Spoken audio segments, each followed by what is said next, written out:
It is a quiet evening in early spring, and a passenger ship drifts slowly toward the coast of New York. Among the travelers stands a thin man with unruly white hair, holding a small violin case and a worn coat against the wind. Behind him, Europe is sinking into darkness. Ahead of him lies uncertainty, exile, and the final chapter of a life that has already changed the world. His name is Albert Einstein, a boy who once stared at a simple compass and wondered why the needle moved, a young rebel who questioned every lesson he was taught, a patent clerk who reshaped our understanding of space, time, matter, and light. Tonight we follow his quiet footsteps from a troubled childhood in Germany to the small office in Bern where the miracle year began. From the lecture halls where he challenged the foundations of physics to the Pacific shores where he warned the world of dangers yet to come. This is not the story of a genius carved in stone.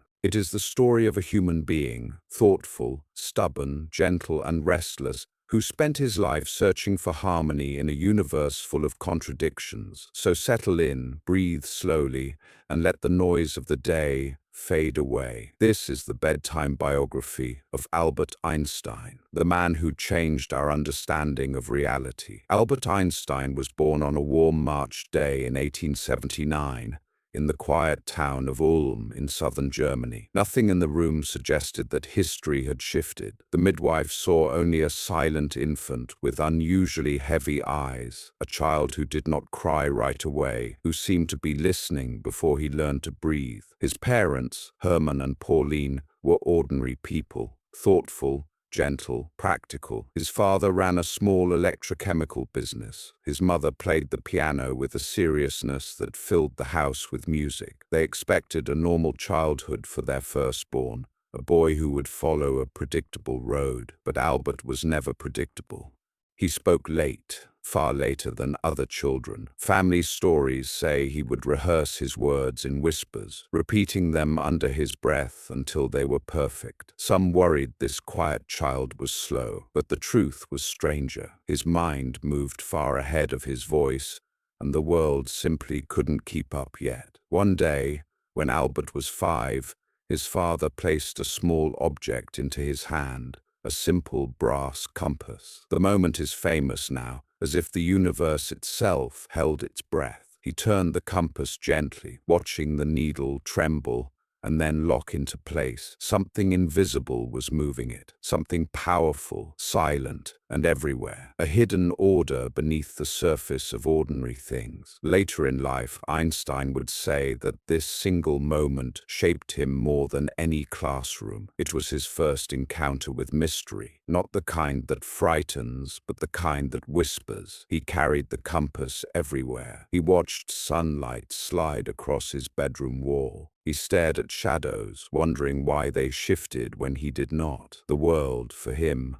was not a collection of objects, but a continuous conversation of forces. His mother Pauline noticed how long he could sit alone, wrapped in thought, humming softly to himself. His teachers, however, found him unsettling. He asked questions they were not prepared to answer, questions about light, motion, infinity, the kinds of questions that did not belong in a child's notebook. Albert, one teacher sighed, your mere presence undermines the class's respect for authority. The boy lowered his eyes, but inside his mind the questions grew louder. Why should authority matter more than truth? Still, he was not unhappy. He loved music, especially Mozart. He loved geometry, the quiet certainty of a perfect circle. He loved long walks with his father, who spoke to him gently, never rushing, never interrupting the boy's perpetual thinking. Yet even at this young age, Albert felt like an outsider.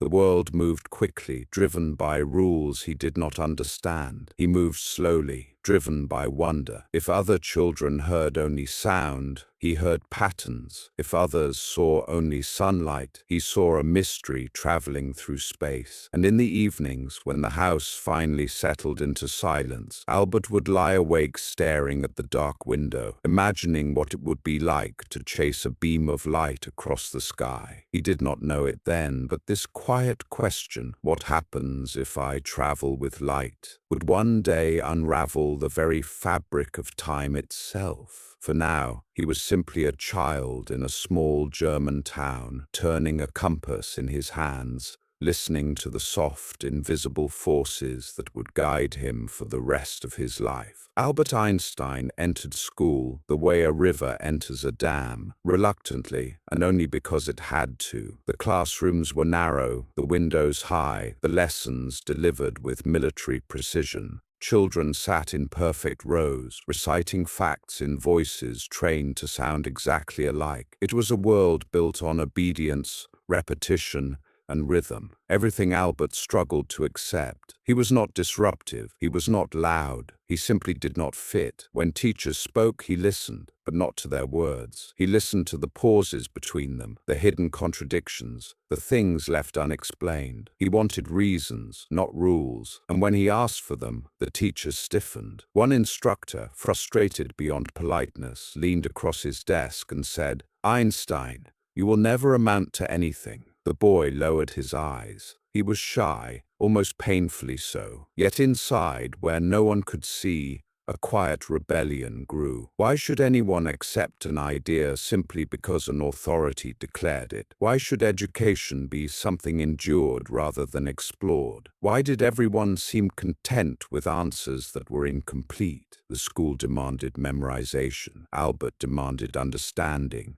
The school rewarded speed. Albert preferred to think slowly, deeply, thoroughly. The school loved certainty. Albert lived for mystery, his notebooks filled with sketches, triangles, curves, waves of light. When lessons ended, his true education began. He wandered alone through the streets of Munich, the sound of his mother's piano fading behind him, the world opening like a puzzle waiting to be solved. But every year the pressure grew heavier. German schools in the late 19th century valued discipline over curiosity. Creativity was a distraction, imagination a flaw. Albert's quiet resistance was viewed as laziness, even defiance. The truth was gentler. He was not rejecting knowledge. He was rejecting a system that taught without wonder. His classmates memorized formulas with the urgency of soldiers preparing for battle. Albert asked himself why these formulas existed in the first place. He wanted to see the hidden clockwork of the universe, not the gears printed in a textbook.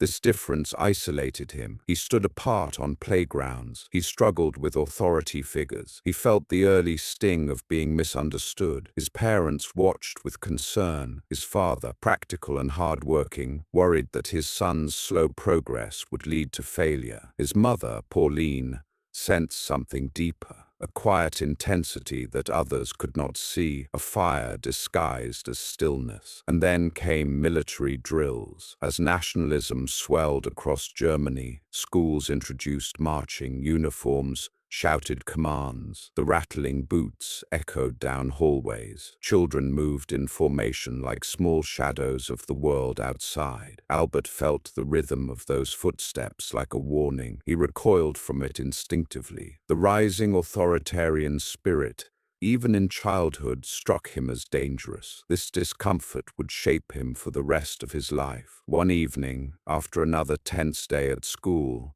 Albert returned home, pale and withdrawn. His parents listened as he finally whispered what he had been holding inside. "I think I am dying in there." It was not melodrama. It was the truth of a boy trapped in the wrong kind of world. Shortly after, the Einstein family made a decision that would quietly transform his life. They left Munich. They relocated to Italy for work, leaving Albert temporarily behind to finish his schooling. And so, at the age of 15, He sat alone in a dormitory far from home, a single lamp illuminating his desk. Textbooks lay open, untouched. Outside, the school's rigid walls felt like a cage. Something in him broke free. He packed his belongings, closed the door behind him, and walked away, not just from a school, but from an entire way of thinking. He would later call this moment a liberation. It was the first decisive act of a mind that moved according to its own laws, a mind out of step with school, but perfectly in step with the unfolding universe. When Albert walked away from school at 15, he stepped not into rebellion, but into possibility. Italy greeted him with light, a softer, warmer kind than the pale skies of Munich. The hills glowed in the afternoon sun, the streets hummed with music and conversation,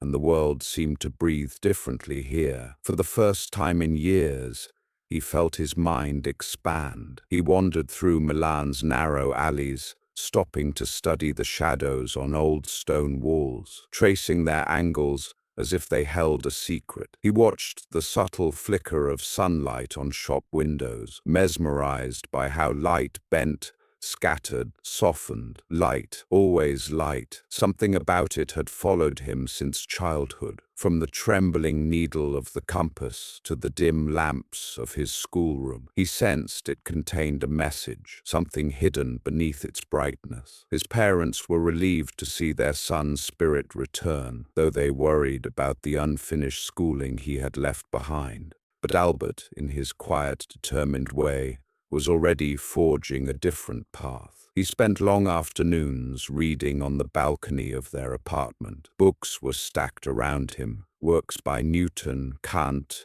Maxwell, and Helmholtz. Their pages were dense with symbols, diagrams, and theories, but Albert absorbed them with a gentle hunger, as if each idea fed a deeper part of him. He was not following a curriculum, he was following a feeling. The invisible forces of the world, electricity, magnetism, motion, time, called to him more strongly than any classroom ever had. One evening, as dusk settled over the city, he sat with a physics textbook open on his lap. The final rays of sun touched the page, and the words seemed to shimmer. Maxwell's equations, the laws that governed electricity and magnetism, the equations that hinted, quietly, elegantly, that light itself was an electromagnetic wave. If this was true, then light had a speed that was fixed, absolute, unchangeable. But how could anything in nature be absolute? What would happen if one chased a beam of light? Would time itself break apart? Questions stirred inside him like soft winds in a darkened room. He walked the streets deeper into the evening, replaying Maxwell's equations in his mind, letting them curl into new shapes. He imagined himself running alongside a ray of light, imagined the colors stretching and twisting as speed approached the impossible. The world blurred. His thoughts stretched toward infinity. He didn't know it yet, but this playful thought experiment, chasing light,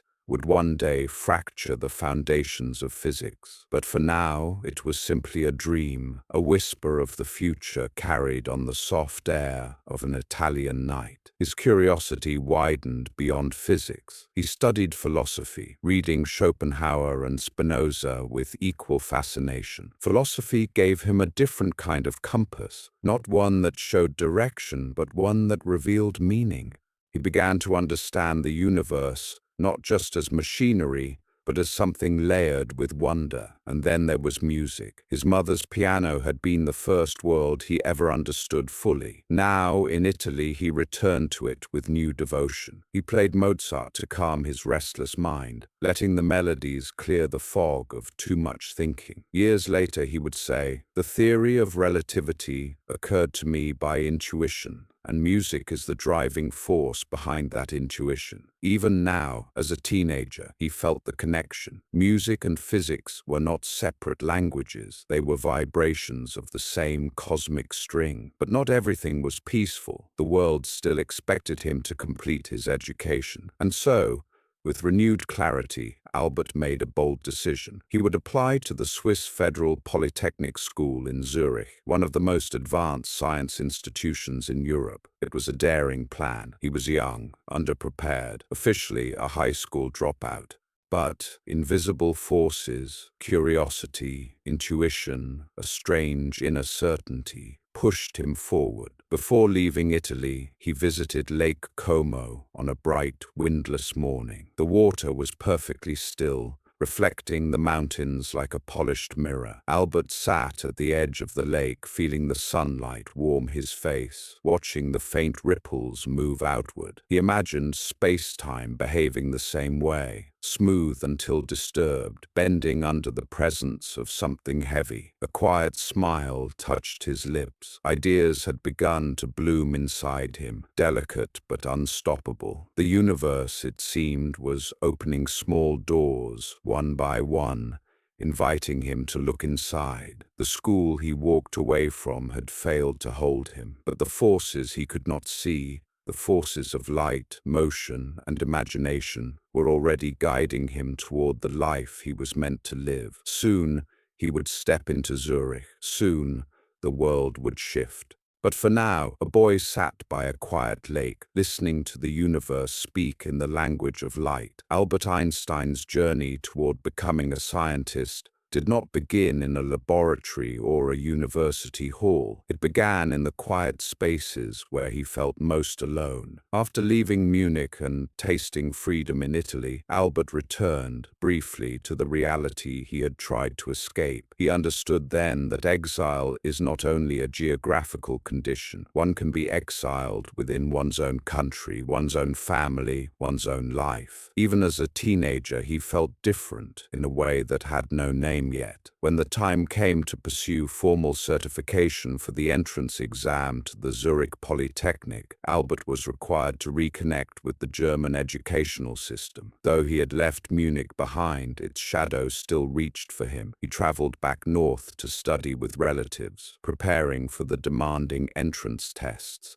But the familiar stiffness was still there, the same emphasis on memorization, the same devotion to rules, the same suspicion toward independent thought. It felt like wearing a coat that no longer fit. Albert studied diligently, but the structure of the lessons suffocated him. He devoured scientific problems with joy, but the humanities sections, languages, formal essays, rote learning, felt like chains. His tutors were baffled. How could someone so brilliant struggle with the simplest assignments? How could a mind that played with equations of light stumble over French grammar? But this was the essence of Albert's inner exile. He thrived in worlds with freedom, but withered in systems of obedience. He failed the entrance exam. The mathematics and physics sections were dazzlingly high, but the rest were too weak to compensate. For a moment he felt the sting of disappointment, not from failure itself, but from the realization that he still did not belong where society insisted he should fit. Yet Zurich did something Munich never had. It recognized potential. The Polytechnic saw a spark worth nurturing. Albert was advised to complete one more year at a Swiss cantonal school in Aarau, a place known for progressive teaching, open discussion,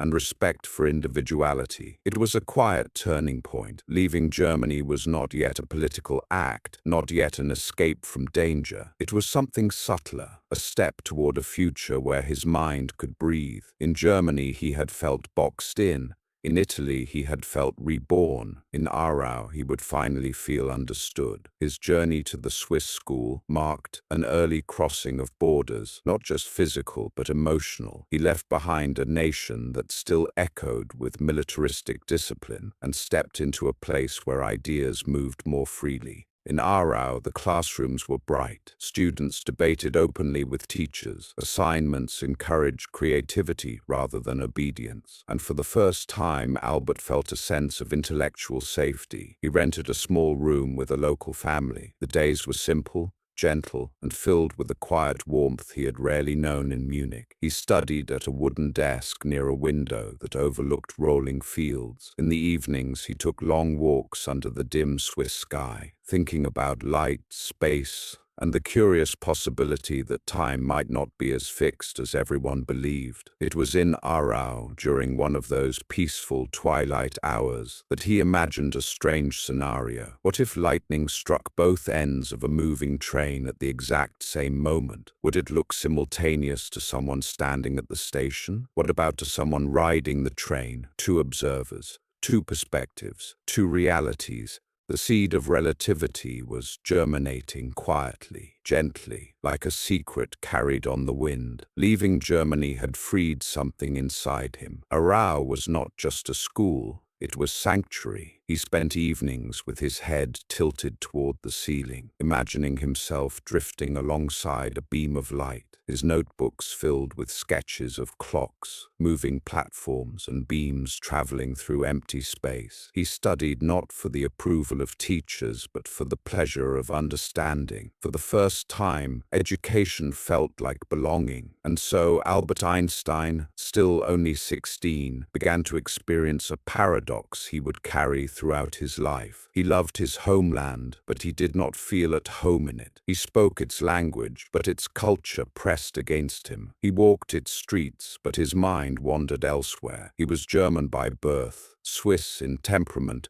European by spirit, and universal in imagination. This quiet, gentle exile, the sense of standing slightly outside the world around him, would one day become the key to seeing the universe differently. For only those who stand at the edges can see the whole horizon. When Albert Einstein finally entered the Swiss Federal Polytechnic in Zurich in 1896, he felt something close to relief. For the first time in his life, he stood inside an institution that valued intellect over obedience, curiosity over conformity. Zurich felt alive, its cafes buzzing with debate, its classrooms lit by the sharp enthusiasm of young minds eager to understand a rapidly changing world. In this environment, Albert expected to thrive instantly, but life rarely unfolds in straight lines. Though he had finally reached the place he had dreamed of, the old patterns followed him. The Polytechnic had its own expectations, its own hierarchy, its own quiet pressures, and Albert, ever the independent thinker, followed his own orbit. The professors noticed immediately. Albert's mind was quick, too quick. He did not copy lecture notes. He dismissed rote memorization as a waste of time. He studied only the subjects that touched his heart. For everything else, he relied on instinct, intuition, and an almost uncanny ability to understand what mattered most. His professors called him undisciplined. His classmates called him brilliant. Albert called himself curious. He often skipped classes to study alone in his rented room or in the grassy fields near the river, where the sounds of Zurich washed softly around him. There, away from blackboards and examinations, he felt his thoughts open like windows. He found beauty in Maxwell's equations, comfort in the simplicity of geometry, and joy in the silent companionship of his own ideas. He believed learning was a conversation with the universe, not a negotiation with grades. But this philosophy came with consequences. Some professors felt insulted by his independence.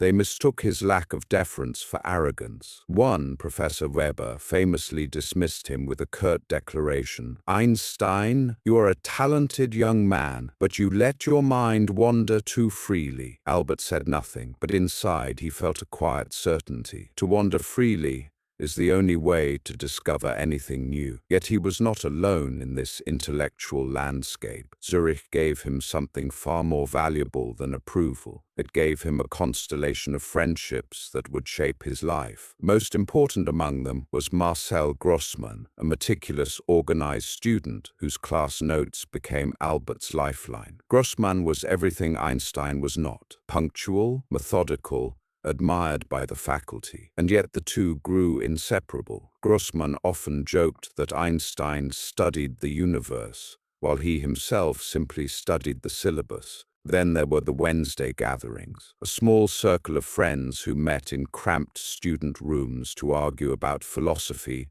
physics, and the strange world emerging at the edge of science. They called themselves the Olympia Academy, a name chosen partly in jest, partly in hope. Yet among them stood someone who shaped Einstein more deeply than any professor, Mileva Maric. She was the only woman in their physics section, sharp, intense, quietly forceful. She understood the equations that others memorized. She matched Albert thought for thought, challenge for challenge. Late into the night, under dim lamps, the two would pore over questions of motion, light, and the elusive nature of the ether. Their connection puzzled some, threatened others, and inspired Einstein deeply. Together they read Helmholtz, Hertz, and Mach. Together they questioned the assumptions buried in classical physics. Together they imagined a future where the boundaries of science could be rewritten. Einstein himself would later write during these years, "Mileva is my intellectual companion, the one who understands my dreams." But while his mind soared,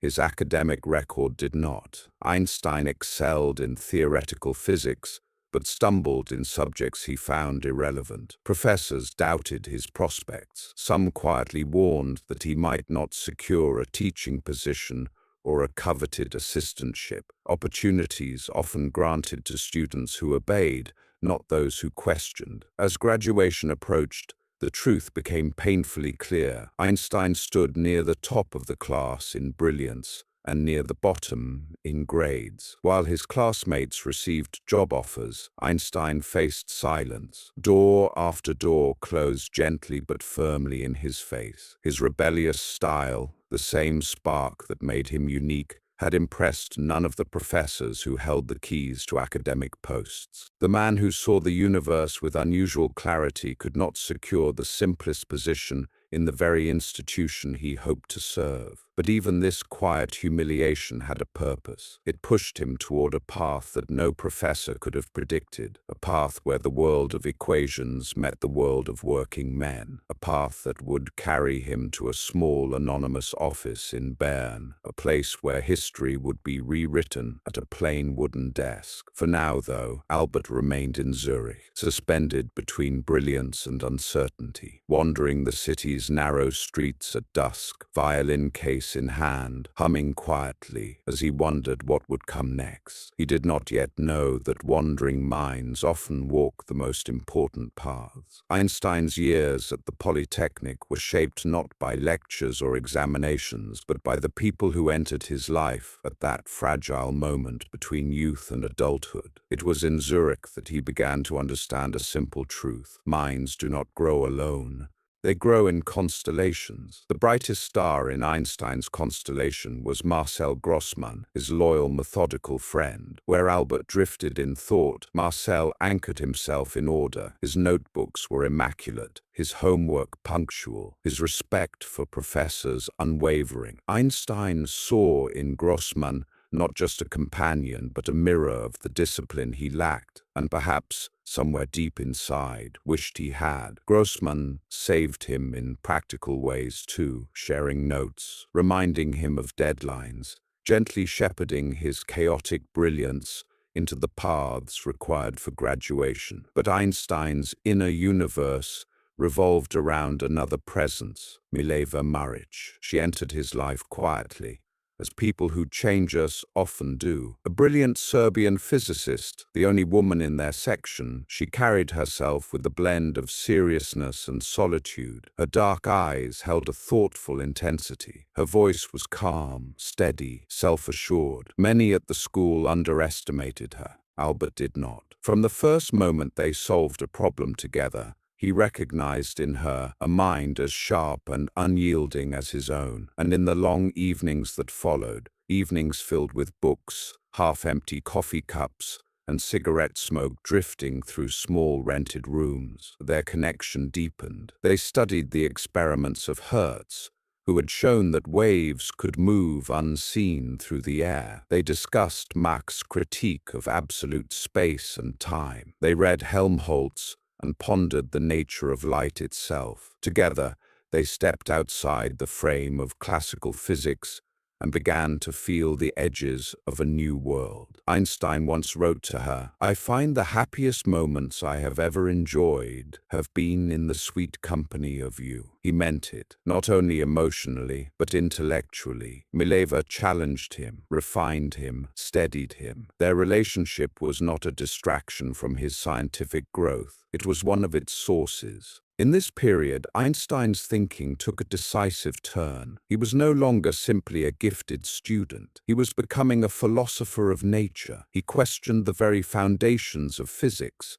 the ether, absolute motion, the unexamined assumptions that held the scientific world together. Where others saw fixed truths, Albert sensed cracks. He believed the universe had been misunderstood, not because scientists lacked intelligence, but because they lacked imagination. In the Olympia Academy, the small student club he formed with Mileva and two friends, conversations stretched late into the night. They debated everything: the nature of space, the strange behavior of light, the work of Poincaré, the meaning of time itself. Laughter mixed with arguments. Ideas collided, and slowly the shape of Albert's future began to emerge. He discovered that thought moved more freely in companionship. That inspiration was not a lightning strike, but a slow, warm glow shared around a small wooden table. Yet beneath the warmth, shadows gathered. Albert's professors had grown increasingly impatient with his independence. They saw in him a student who respected ideas more than authority, a posture that felt threatening in a world where hierarchy was sacred. His refusal to bow to convention left marks on his academic record that would follow him after graduation. But in these years, Albert barely noticed the danger. He was in love, he was surrounded by friends, and his mind was reaching toward truths that sparkled just beyond the horizon of existing physics. Music filled his evenings. Mozart, Bach, Schubert. The bow of his violin glided gently as he played for Mileva, their room lit by a single lamp, the world outside growing soft and distant. For him, music was not separate from science. It was a different language for the same questions: harmony, structure, hidden patterns. Einstein believed the universe had a melody,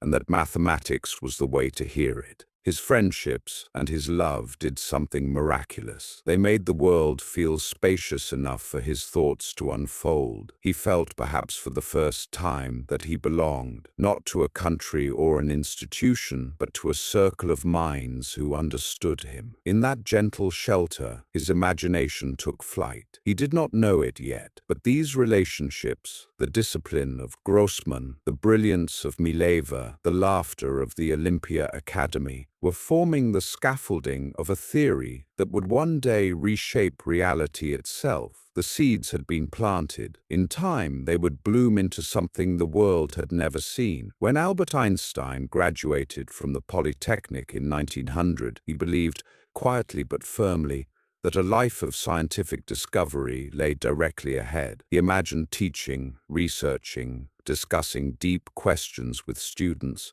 and immersing himself in the world of physics. But the world was not ready for him. His professors, still irritated by his disregard for authority, refused to recommend him for academic posts. His fellow graduates moved into secure positions. Einstein received rejection after rejection, and so began one of the strangest chapters in the life of a man who would redefine reality. Albert Einstein could not find a job. Months passed. He tutored when he could. He worried about money. He wrote letters filled with frustration and a growing sense of doubt. Yet through it all, Mileva remained by his side, encouraging him gently. "Your time will come," she told him. And then, almost unexpectedly, it did. Thanks to the kindness of his old friend Marcel Grossman, the careful, disciplined companion who had once lent him class notes, Einstein was offered a modest position at the Swiss Patent Office in Bern. The title was unremarkable: technical expert, third class. The pay was modest, the work was repetitive, the office was small and quiet.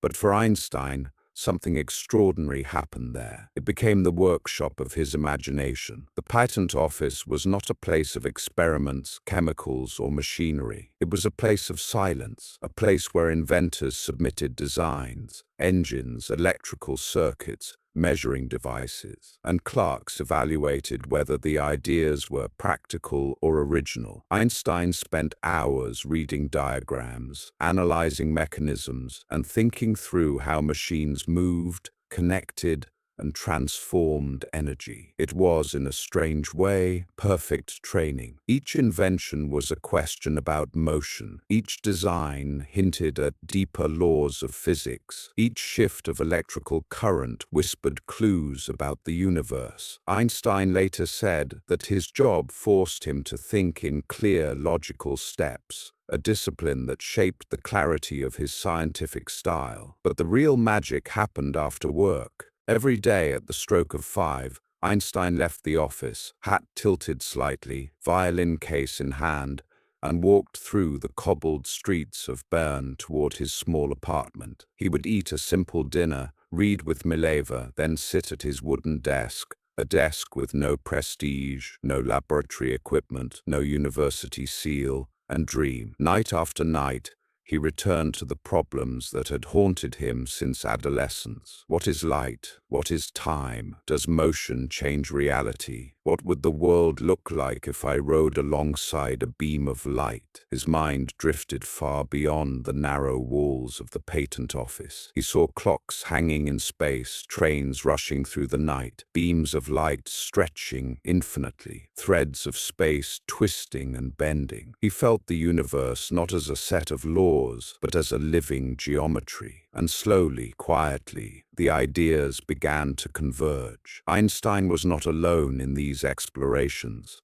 His small circle of friends, the Olympia Academy, met regularly in cramped rooms filled with books, cigarette smoke, and the soft glow of lamps. They read Poincaré. They debated the philosophy of David Hume. They laughed, argued, and imagined what the world might look like if the foundations of physics were shifted, tilted, or swept away entirely. Their meetings had no formal structure, no professor to guide them, no grades to earn, just minds opening, freely and joyfully. Einstein thrived in that freedom. In the quiet of his evenings, with the rhythmic ticking of the apartment clock echoing faintly in the background, Einstein sensed something coming, a breakthrough, or perhaps several. Ideas swirled like unconnected stars, waiting for gravity to pull them together. He felt both restless and peaceful, certain of nothing, and yet certain that he was close to something astonishing. And all the while, the outside world saw only a mild, gentle young man working as a junior clerk.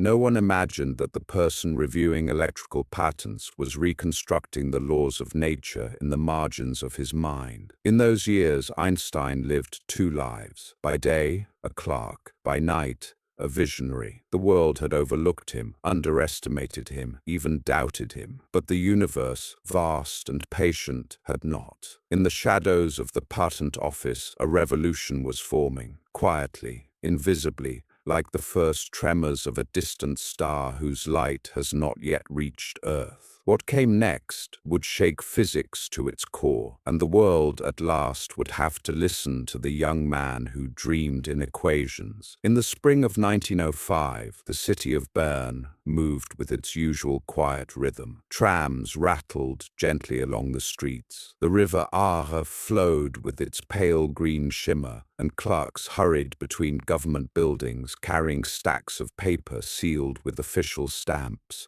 Nothing in the city suggested that a scientific revolution was about to unfold. In a small, dimly lit apartment on Kramgasse, Einstein was 26, still a junior clerk, still unrecognized, uncelebrated, unnoticed by the academic world he longed to join. But something inside him had begun to gather force, a pressure that had built over years of unanswered questions and late-night thought experiments. The ideas that had lived quietly in the corners of his mind were now pushing forward with new urgency, as if they could no longer remain unspoken. Every evening after work he returned home, loosened his tie, and sat at his desk near the window overlooking the old clock tower. The ticking of its gears reminded him that time was passing, and yet he felt strangely untouched by it. There was a sense of inevitability in his thoughts now, a clarity rising from long contemplation. He had been wrestling with light since childhood, and the problem had matured with him.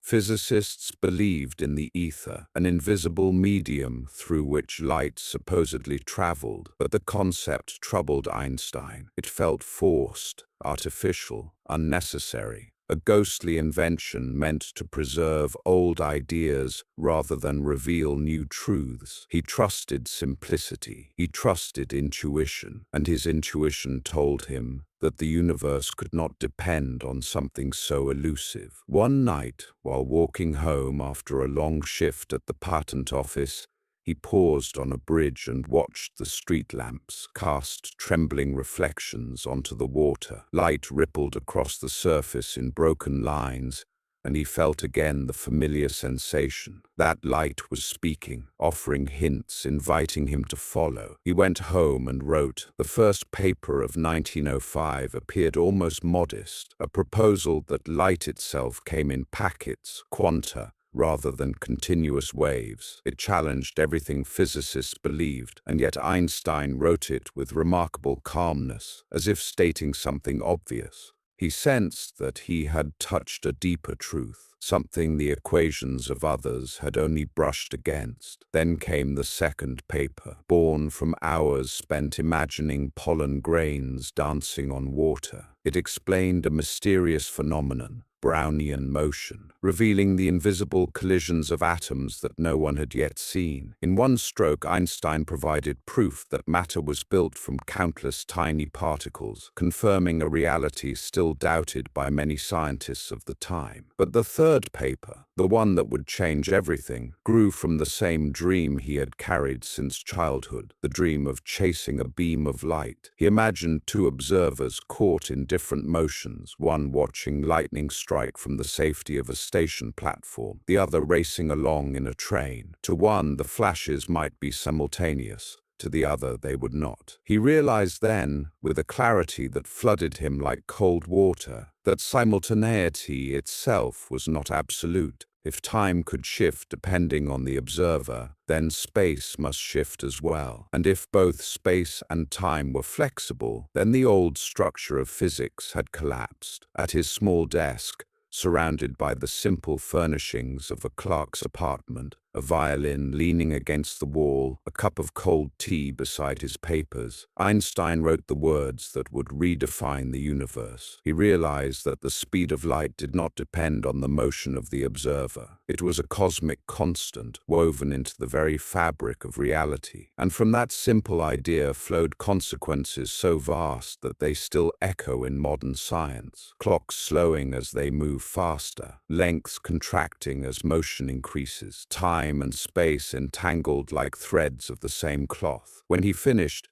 he felt a strange and quiet certainty. He sent the paper to the journal Annalen der Physik and returned to his duties at the patent office the next morning, as though nothing extraordinary had happened. But the miracle year was not finished. In December, he submitted a short note, almost an afterthought, extending his theory of relativity. Inside, he included an equation so compact it seemed impossible that it could hold the weight of physical reality. Yet it did. E1 ma mc2 energy and mass were not separate things. They were the same, bound by the speed of light. The equation was like a key, small enough to fit in a pocket, powerful enough to unlock the hidden engines of stars. It was then, perhaps for the first time, that Einstein sensed how deeply his insights might reach. He had found the music beneath the noise, the order beneath the chaos, and though the world did not yet realize it, physics had shifted. Space and time had been reshaped by the quiet work of a young man who still signed his papers, technical expert third class. Years later, when asked how he produced so much in 1 year, Einstein smiled gently and said, "I was carried away by the music of my thoughts." And it was true. 1905 was not the year of a genius performing miracles. It was the year a lifetime of wonder finally found its language. In the months after Einstein's miracle year, nothing in his daily life appeared to change. He still walked each morning to the patent office, greeting the same clerks, reviewing the same diagrams, sitting at the same worn desk beneath the same flickering light. The world outside his window moved at its usual pace. People shopped, hurried to work, gossiped over coffee, lived their ordinary lives. But quietly, invisibly,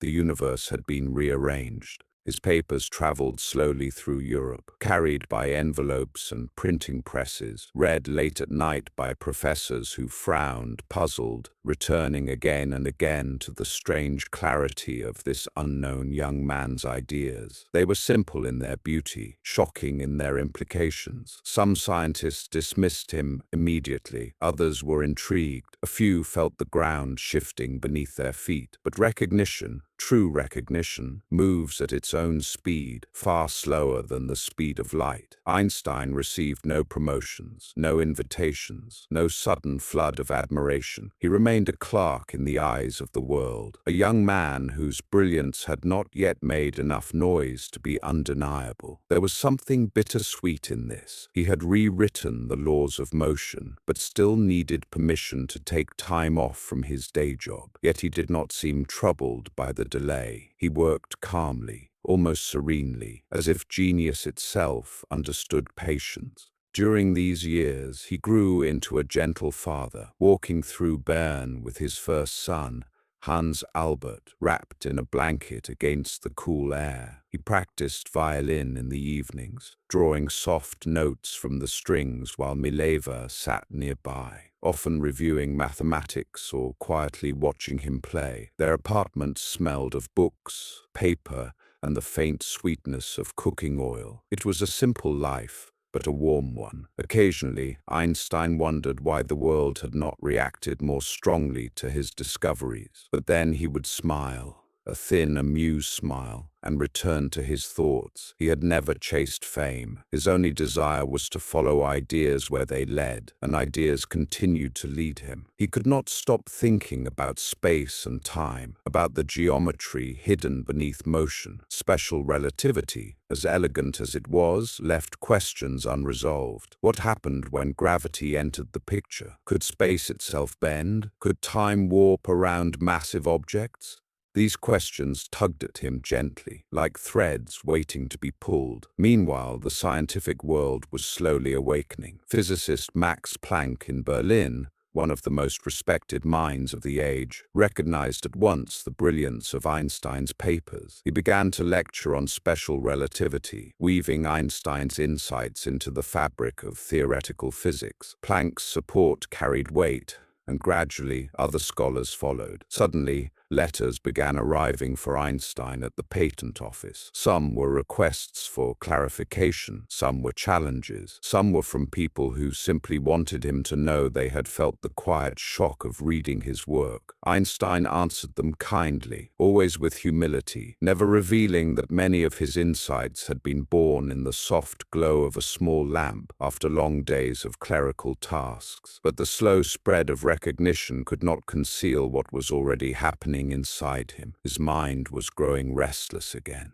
The triumphs of 1905 had not satisfied him. They had only opened new doors. He sensed that deeper truths were waiting just beyond reach, truths that required patience, daring, and an imagination untethered from the assumptions of the past. At night, when the city of Bern settled into silence, he returned to his thought experiments. He imagined elevators rising in free fall, men dropping stones from tower windows, beams of light curving through empty space. He felt gravity pulling at the corners of his equations, urging him toward a new synthesis. But for now, those ideas remained quiet, unfinished, shimmering faintly like distant stars. Outwardly, he remained the same unassuming clerk. Inwardly, he was expanding outward, his thoughts drifting far beyond the limits of classical physics. His own progress did not follow any predictable law. Genius, unlike light,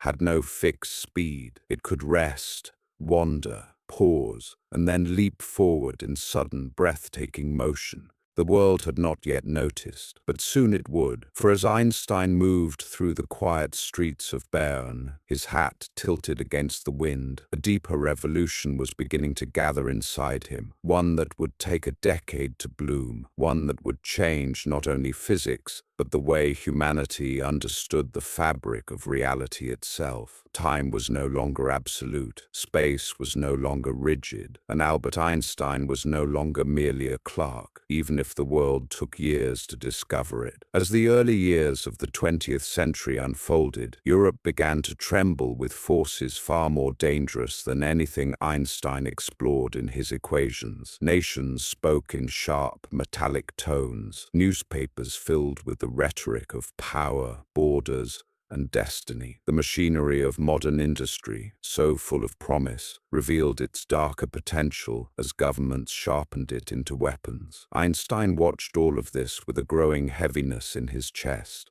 He had always mistrusted authority, always resisted the demands of obedience. Now he sensed those same forces swelling across the continent, calling millions into alignment under the banners of nationalism and war. The militaristic tone he had recognized as a child in Germany was no longer confined to schoolyards. It had risen to the level of nations. In 1914, the world tipped. The First World War erupted like a storm no one could outrun. Countries mobilized with fierce enthusiasm, and men rushed to enlist in the armies of Europe. Even many intellectuals, poets, scientists, professors spoke of patriotism, honor, and glorious sacrifice. Einstein felt only sorrow. While others celebrated the arrival of war, he sat in his Berlin apartment, troubled by the way reason had surrendered to violence. He listened to the marching of soldiers in the streets below, the sound echoing the disciplined footsteps of his childhood classroom, only now magnified to a terrifying scale. He refused to support the war. He refused to sign the nationalistic manifestos endorsed by other scholars. He refused to speak words that might justify the taking of human life. His conscience would not allow it. For Einstein, the world of ideas and the world of ethics were inseparable.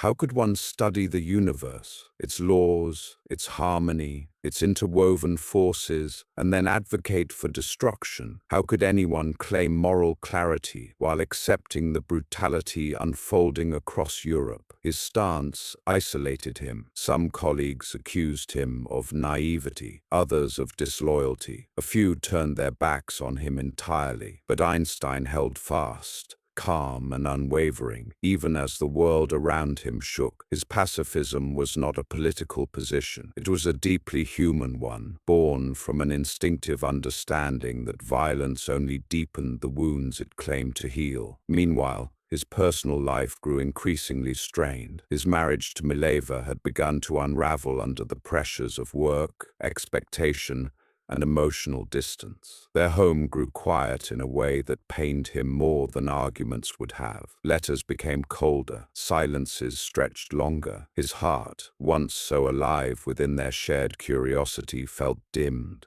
Einstein loved his sons dearly, but the demands of his scientific work and the weight of the war kept him withdrawn, lost in thought, drifting through the days with sadness he could not always name. And yet, even amidst emotional turmoil and political darkness, his mind continued to work. Patiently, quietly, as if following a thread that only he could see. He began thinking about gravity, not the familiar kind that pulls apples from trees or keeps feet on the ground, but the deeper essence, the curvature of the world itself, the way massive objects might bend the invisible fabric of space-time. It was an idea so bold, so strange, that even he hesitated at times, wondering whether the universe truly operated in such an elegant, flexible way. But each time doubt approached, clarity returned. He imagined an elevator falling freely through space, the occupants inside unable to tell whether they were weightless or simply drifting. He imagined light bending gently around stars, He imagined the geometry of the cosmos reshaping itself under the influence of matter. These ideas offered him refuge. They gave him a place to think where the war could not reach, where nationalism had no language, where brutality had no power. In the mathematics of space-time, Einstein found the peace that eluded him in the world outside. Still, the weight of conscience remained. He mourned the suffering spreading across Europe. He mourned the divisions tearing humanity apart. He mourned the loss of reason in an age that prided itself on progress. But even in sorrow, he held on to a quiet belief that truth, compassion, and understanding might someday rise above the noise of violence. And so, while the world waged war, Einstein prepared for his own revolution, one not of weapons, but of ideas, a revolution that would reshape the universe in the minds of all who studied it. In the midst of chaos, he continued his work, guided by a simple conviction. The pursuit of truth must never bow to the demands of fear. The war raged on, the world darkened, but in a small Berlin office, beneath the shadow of war, a theory was forming, one that would change not just science, but the very way humanity understood the world it lived in. In the midst of war, disappointment, and personal upheaval, Einstein turned more deeply than ever toward the one place where he always found clarity, the quiet, inner landscape of thought. While Europe shook with artillery fire, he sat in rooms lit by afternoon sun or soft lamp glow, filling pages with equations that felt less like inventions and more like discoveries waiting patiently to be revealed. For nearly 10 years, he had lived with a restlessness that did not fade. Special relativity had answered important questions, but it left others unresolved, hanging in the air like notes from an unfinished melody. Gravity, that universal, ever-present force, refused to fit neatly inside the new structure he had built. He felt it like a small stone in his shoe, persistent, uncomfortable, impossible to ignore. And so he began again. Long walks helped him think. Berlin, despite its turmoil, offered wide avenues, quiet parks, spaces where he could pace in deep concentration. Sometimes he spoke aloud as he walked, testing ideas in murmurs. Passers-by whispered that the strange-haired professor seemed lost in another world, and in a sense he was. Inside his mind, something astonishing was unfolding. He imagined himself inside an elevator, falling freely through space. Objects floated beside him. His body felt weightless. In that moment, he realized something profound. A person in free fall does not feel gravity at all. The force disappears. This simple observation became the seed of one of the greatest ideas in human history, the equivalence principle. The notion that gravity and acceleration are deeply connected. It whispered a possibility that had never been seriously considered before. Maybe gravity wasn't a force in the traditional sense. Maybe it was the result of something deeper, the shape of space-time itself bending around mass. The idea was breathtaking, almost unbelievable, and yet every intuition told him it was true. Einstein filled notebook after notebook with attempts to express this idea mathematically. But the equations he needed were elusive. They twisted and slipped through his fingers. He knew what he wanted to say, that space could curve, that time could stretch, that matter could dictate the geometry of the universe. But the traditional mathematical tools felt too rigid to capture something so fluid. He struggled, he doubted, he began again and again. To friends, he looked thin and exhausted. To colleagues, he seemed obsessed, but to himself he felt close, painfully close, to unveiling a hidden architecture of reality. Years passed in this rhythm of frustration and discovery, and then quietly, a turning point arrived. His old friend Marcel Grossmann, now a respected mathematician, helped him explore advanced geometry, the mathematics of curved surfaces. The collaboration revived Einstein's hope. Grossmann guided him through formulas that could express bending, stretching, warping. At last, Einstein had found the language his ideas required. Slowly, like dawn spreading over a dark landscape, shape, the pieces assembled into a coherent whole. A massive object such as a star or planet does not pull smaller objects toward it with a mysterious force. Instead, it distorts the fabric of space-time, creating curves that guide the motion of everything around it.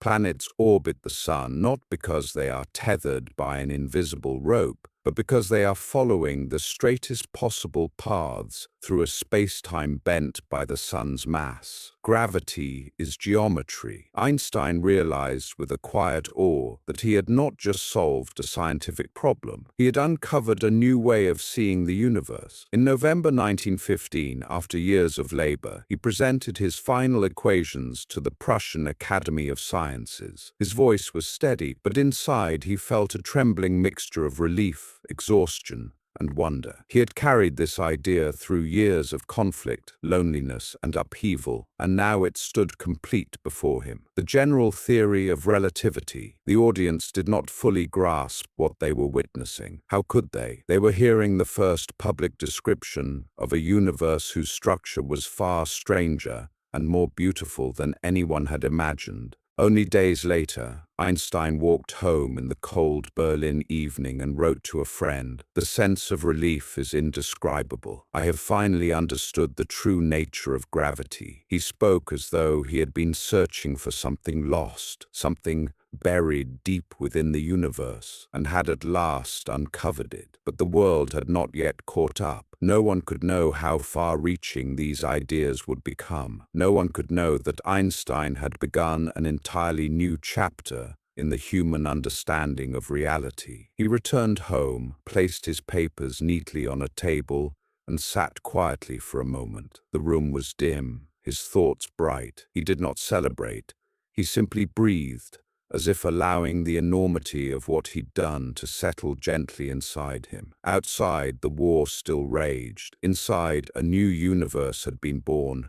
For several years after Einstein published his general theory of relativity, the scientific world admired it cautiously, like a beautifully carved instrument whose sound had not yet been heard. The equations were elegant, powerful, and strange. They implied that space could bend, time could stretch, and light itself could curve under the influence of gravity. It was a vision of the universe almost poetic in its boldness. But without proof, it remained an idea. Remarkable, yes, but untested. Einstein understood this. He knew that even the most profound theory must step beyond paper and face the world itself. And so he waited quietly for nature to speak. The opportunity came from the stars. According to his equations, the sun was so massive that it should bend the path of starlight passing near its edge. Under normal conditions, this bending would be impossible to observe. The sun's brightness swallowed everything around it. But during a total solar eclipse,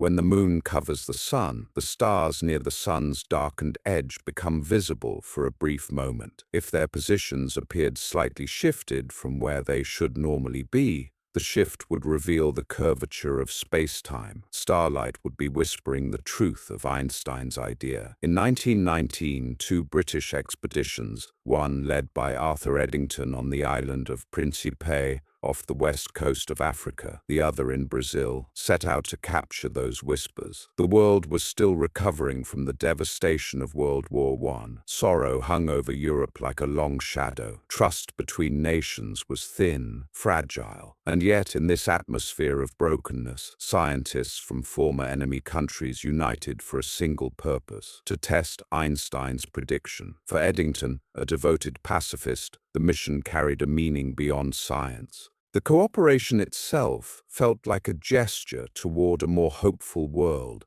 a world where ideas could bridge divides that politics could not. Einstein, back in Germany, followed the expedition from afar. He waited with the quiet tension of someone who understands that his life's work rests on forces he cannot control. The weather, the clouds, the momentary alignment of celestial bodies. On May 29, 1919, the eclipse arrived. Clouds drifted over Principe, threatening to obscure the sky. But at the crucial moment, they thinned just enough for Eddington's team to capture the photographs they needed. The stars appeared around the blackened sun, faint but visible. It took months to analyze the plates. When at last Eddington confirmed that the starlight had shifted exactly as Einstein's theory predicted, the result rippled around the world like the echo of a distant bell finally reaching the shore. Einstein's universe, curved, dynamic, alive, had been proven. The reaction was immediate and overwhelming. Newspapers announced the triumph with dramatic headlines. Revolution in science, new theory of the universe. Einstein replaces Newton. Reporters surrounded his home, eager to photograph the quiet man who had redrawn the cosmic map. His name spread across continents, across oceans, across languages. In a matter of weeks, Einstein became a global figure, a symbol of genius, a voice for a new era of science. The attention astonished him. He had never sought fame. He disliked crowds, avoided ceremonies, and often seemed amused by the frenzy surrounding him. When asked how he felt about becoming a celebrity, he replied with his gentle humor, "It is strange to be known so universally and yet to be so lonely." But beneath the amusement was something deeper, a sense of quiet satisfaction, not for the honors or the applause, but for the confirmation that the universe truly behaved in the beautiful, coherent way he had imagined.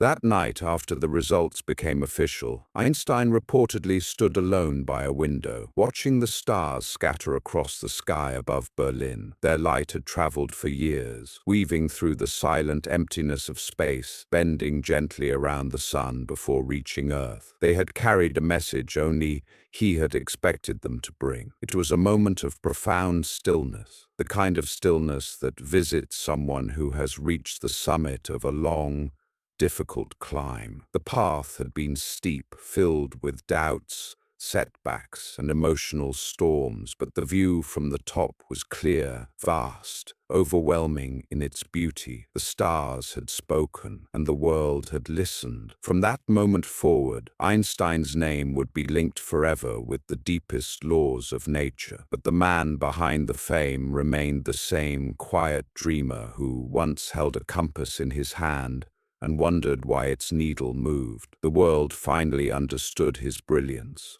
But Einstein, ever humble, simply returned to his thoughts. There were more mysteries waiting in the shadowed corners of the universe, and now that the door of relativity had opened, he was ready to step through and explore what lay beyond. The years after the 1919 eclipse brought Albert Einstein a kind of recognition rarely seen in the world of science. Overnight, he became not just a respected physicist, but a symbol, a living embodiment of human intellect, curiosity, and cosmic insight. Newspapers printed his photograph beside headlines usually reserved for politicians and kings. Crowds gathered at train stations hoping for a glimpse of the man whose ideas had bent starlight. Einstein accepted the attention with a mixture of amusement and discomfort. He smiled politely for cameras, gave interviews in his softly accented German, and traveled to cities that welcomed him like a visiting prophet. But despite the public fascination, he remained inwardly modest, almost shy, a man more comfortable with equations than with applause. And yet fame, however gently worn, does not arrive without weight. Einstein's days filled with invitations, lectures, correspondence, and honors. His schedule grew dense, his responsibilities multiplying faster than he could manage. He traveled frequently, speaking in packed halls from New York to Tokyo, explaining his ideas with clarity and warmth. Audiences adored him. Students followed him through the streets.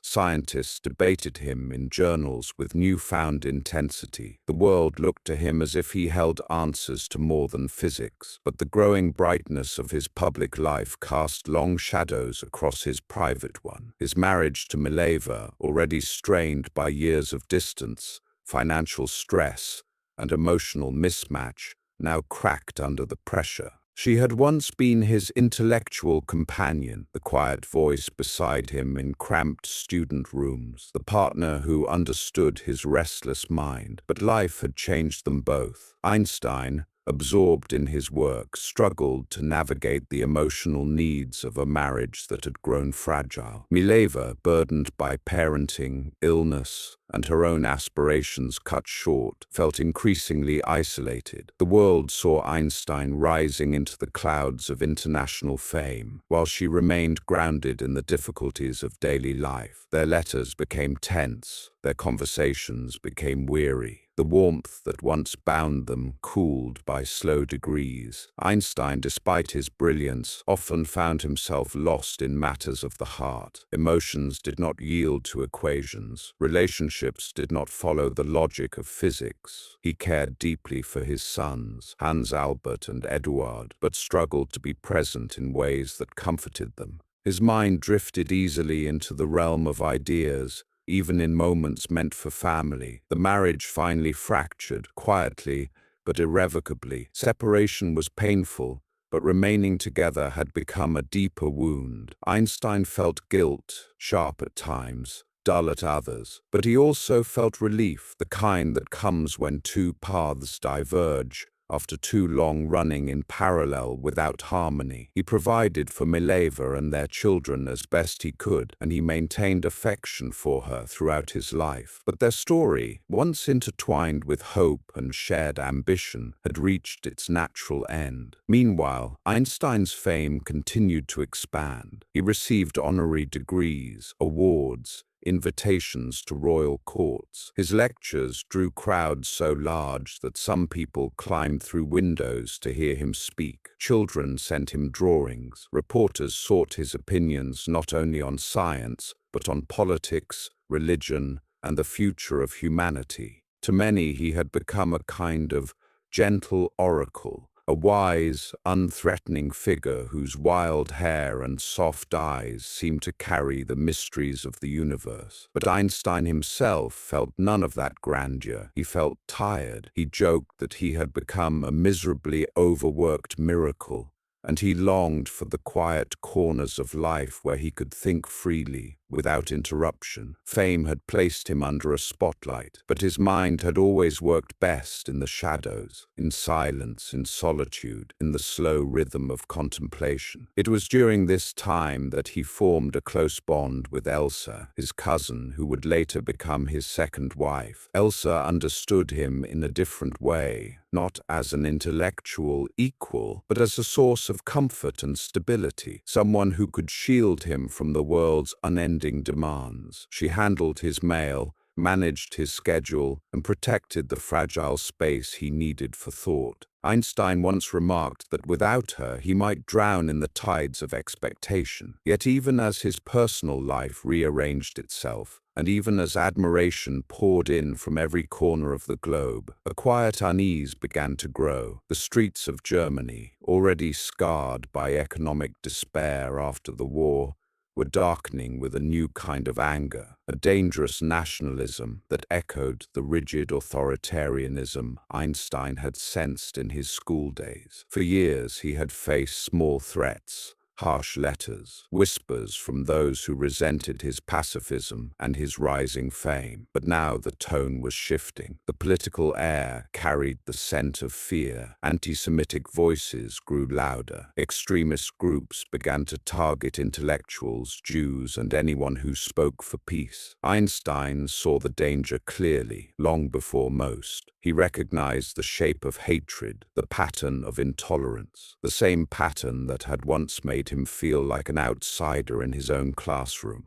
And so, while he continued to lecture, write, and explore the mysteries of space-time, a new weight settled on him, the knowledge that humanity was drifting towards something terrible. He carried this fear silently, like a stone in his pocket. The world celebrated him, but celebration could not protect him from seeing the truth. As he walked the streets of Berlin, accepting nods from admirers and strangers alike, he felt a growing tension rising beneath the surface. The sense that fame might soon become a fragile shield in a world losing its balance. And though Einstein remained calm and gentle on the outside, Inside, he already sensed that another form of exile was approaching, one he would not escape simply by crossing a border of thought. The 1920s drifted across Europe like a brief, uneasy calm after a violent storm. Cities rebuilt themselves, cafes filled with laughter again, and newspapers spoke of renewal. But beneath the surface, tensions simmered. Economic wounds lingered, resentments brewed quietly, and Germany, humiliated by defeat and burdened by hardship, became fertile ground for dangerous ideas. Albert Einstein sensed it long before most people did. He had lived his entire life wary of rigid authority, of blind obedience, of voices that demanded conformity over understanding. He recognized the tone of rising nationalism immediately, the sharpness of its rhetoric, the shadow it cast over scientific objectivity, the way it spread through society with a kind of feverish urgency. Einstein, with his fame, his pacifism, and his Jewish identity, became a symbol not only celebrated, but increasingly despised by those who wanted a different Germany. The first signs were subtle. Harsh letters slipped into his mailbox. Articles appeared accusing him of destroying German science. Students whispered behind his back, encouraged by professors who resented relativity or rejected his politics. Some of the hostility came from jealousy,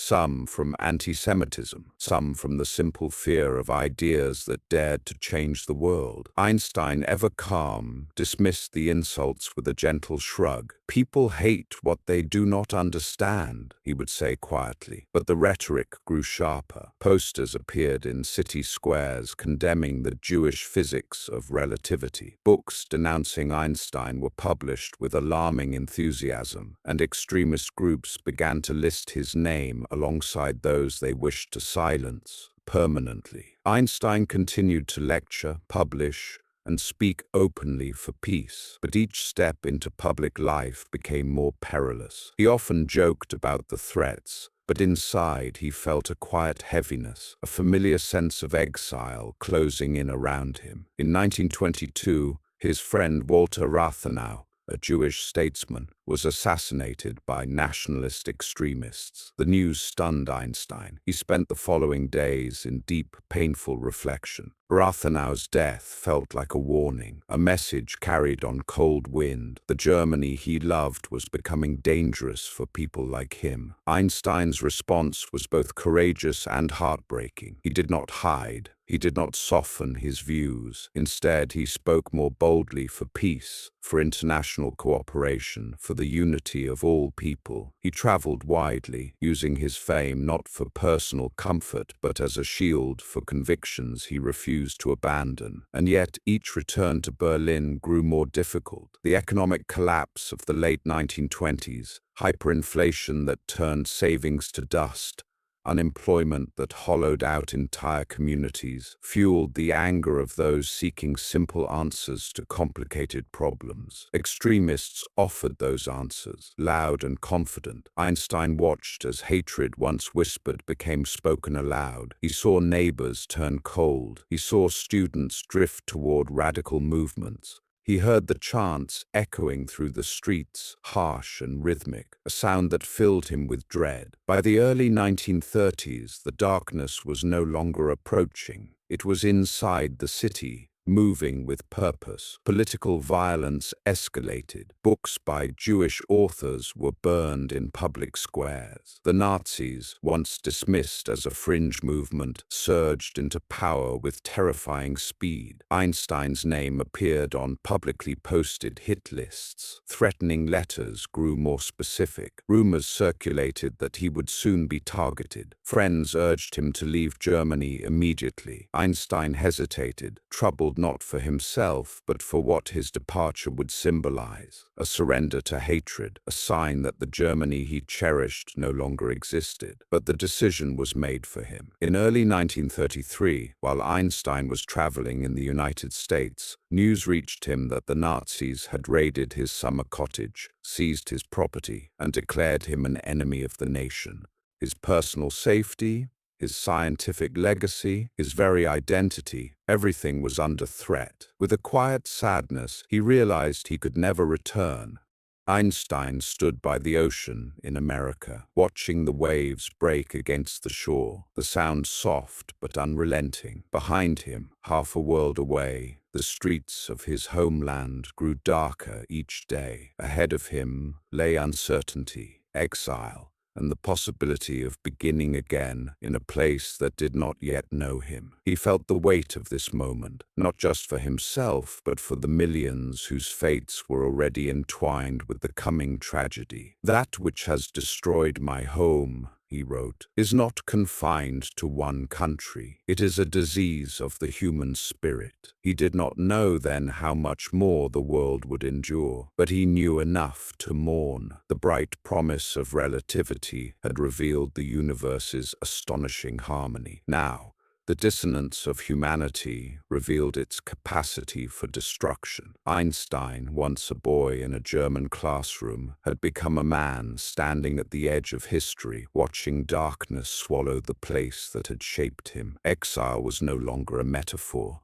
It was a reality, and a journey he would carry for the rest of his life. Einstein arrived in America with a single suitcase, a violin, and a heart still heavy with the loss of his homeland. The ship that carried him across the Atlantic moved slowly, its quiet rhythm giving him time to think about Germany, about the rising darkness, about the millions who might soon face the same fate he had narrowly escaped. The sea stretched endlessly around him, gray and soft like brushed steel. In the early mornings, he walked alone along the deck, the wind lifting his wild hair, the cold air biting gently at his cheeks. He felt suspended between worlds, the Europe he had left behind and the America he had not yet entered. When he reached the harbor, crowds awaited him. Cameras flashed, reporters shouted questions, and the unfamiliar sound of American English buzzed around him like an excited swarm. Einstein lifted a hand in greeting, his expression gentle but distant. He was grateful for the welcome, but fame still felt like a coat that fit someone else better. Princeton, where he would eventually settle, was quieter. There were old trees lining the streets, houses with soft white porches, and a kind of peaceful stillness that felt foreign after the fevered tension of Berlin. The Institute for Advanced Study offered him a home where he could think without interruption, where no one demanded allegiance to anything but truth. For a man who had spent years battling political hatred, it felt like stepping into another reality. Yet exile is never without ache. Einstein missed the sound of German spoken in the streets, the familiar cadence of European life, the friends he had been forced to leave behind. He kept a small photograph of his Berlin study in a drawer, the old desk, the narrow window, the shelves of books, a reminder of the world that had been taken from him. But slowly, gently, he began to root himself in his new life. His home in Princeton was modest but warm. Books lay scattered across tables, and his violin rested always within reach, as if waiting for a quiet evening. Elsa, his second wife, created a space where he was shielded from the constant pull of public attention. She welcomed visitors, sorted letters, managed the household, and allowed him to disappear into long hours of thought. Einstein became a familiar figure in the town, the kindly professor with the disheveled hair, walking to work in worn sweaters, nodding politely to neighbors. Children adored him, adults respected him, the university admired him. But what endeared him most was his simplicity. He asked for little, lived quietly, and carried no airs of superiority. Yet inside he carried a deep and lingering worry. He received letters almost daily from friends still in Europe. Many were frightened, many begged for help. Einstein did what he could,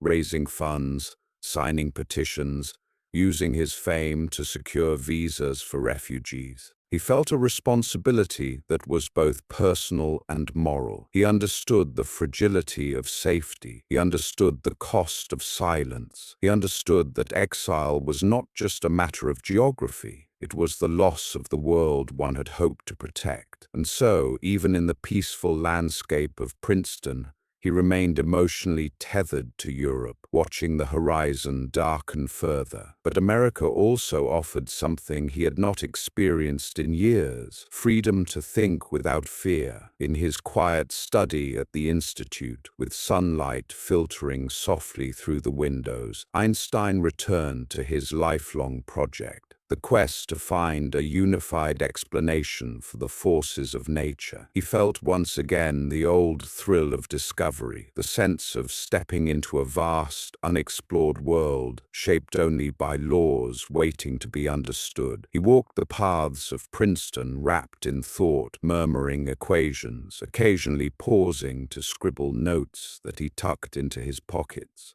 His colleagues sometimes saw him sitting beneath a tree, eyes half closed, drifting through ideas with the same gentle concentration he had known as a boy turning a compass in his hand. Still, the world pressed in. As Hitler tightened his grip on Germany and anti-Semitic policies intensified, Einstein's sense of sorrow deepened. He would sit by the radio in the evenings, listening to news reports with a grave expression, his hand resting silently on the table. Elsa watched him with concern, knowing how heavily these broadcasts weighed on him. America had given him refuge, a peaceful haven across the ocean, but part of him remained caught in the unfolding tragedy he could not prevent. In private letters he confessed, "I feel as if I have lost not only my country but a piece of myself." Yet nature continued to comfort him. The changing colors of the Princeton seasons, the gentle scatter of autumn leaves,